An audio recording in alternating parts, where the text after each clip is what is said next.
Salam guys, c'est le berger high-tech. Et si le vrai luxe n'était plus en fait réservé aux marques qu'on connaît depuis 20 ans? Voici le nouveau Chery Tiggo 9. Follow me.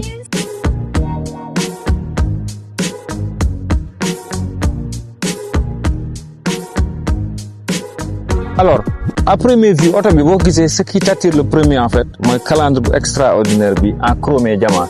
C'est extraordinaire comme vous le voyez ici. Des jantes en fait premium chromé. Ñu bind la fii luxury technologie. Pour vous dire qu'en fait, c'est une voiture premium. Alors, à l'intérieur, on change complètement de dimension. C'est ce qu'on appelle intérieur premium. Lii mooy cuir premium perforé. Et on a la possibilité en fait de se faire masser par ce magnifique siège. Regardez-moi la forme de ça. Et puis la couleur, mooy li nga xamante ni moom moo gën a attiré. Xoolal leen écran bi. La taille et la dimension de cet écran, on a l'impression d'avoir une télévision en face de nous. Avant, on avait en fait des tableaux de bord, bon, standard, avec des compteurs qui défilaient tout.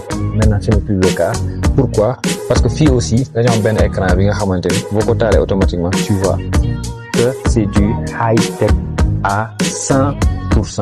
C'est une voiture qui embarque un volant de compétition. Am na benn détail bi nga xamante ni nit ñi xam naa bàyyiwuñ ko xel. Oto bi fan la boîte bi nekk, boîte automatique bi fan la nekk. Alors xool leen fi ñu leen nëbbal boîte automatique bi, donc mooy style boîte Mercedes yi nga xamante ni moom lañ doon def vintage, donc moom lañ indiwaat fii ak une manière extrêmement douce donc de passer les rapports, démarrage, parking, arrière et neutre au milieu.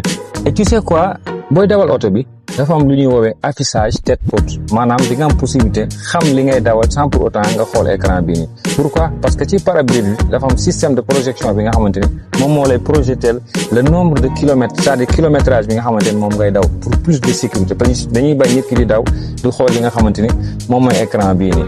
Oto bi li ci gën a grave mooy dafa intégrer système bu dajale 14 haut-parleurs ci oto bi. Tout ça c'est des haut-parleurs ta. Cette voiture que vous avez ici dispose de 10 airbags.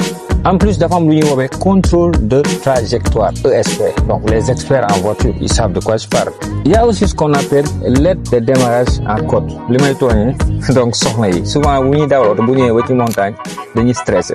Jarul ngay stressé, oto bi day téye boppam même boo accéléré wu. Tu sais ce qui est le plus impressionnant? Fekkee da nga bëgg a avancer chaise yi nii pour yëkkati chaise yi nga xamante ne moom moo nekk ci ginnaaw. Regarde, tu viens juste boo bësee bouton bi da ngay gis fële ne chaise bi di avancer boppam. Donc chaise bi bu ñu avancer sëgg tout est automatique. Bu sëggee léegi viens voir ici chaise bi.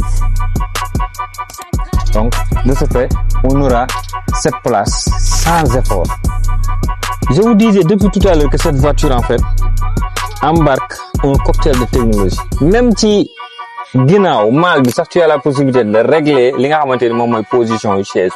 Su ma bësee fii automatiquement da ngay gis chaise bële ma ngay tëdd yaa gis su ma ñëwaatee bës fii tu vois bële aussi dafay daal di tëral boppam. Malgré la puissance de cette voiture en fait dañ ko contrôler ba 7 litres au 100 lay consommer. Vous êtes prêts? Vous serez surpris. C'est tellement propre qu'en fait mun naa tëdd fii di nelaw mun naa sañse ubbi sama capot moteur.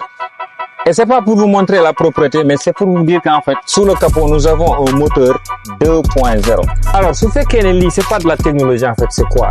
On voit ces détails là qui prouvent que cette voiture est totalement prête en fait à rivaliser ak oto yi nga xamante ni moom la ñuy gis fii, les voitures standards, les voitures traditionnelles qui coûtent excessivement cher. Voici le Chery Tiggo 9.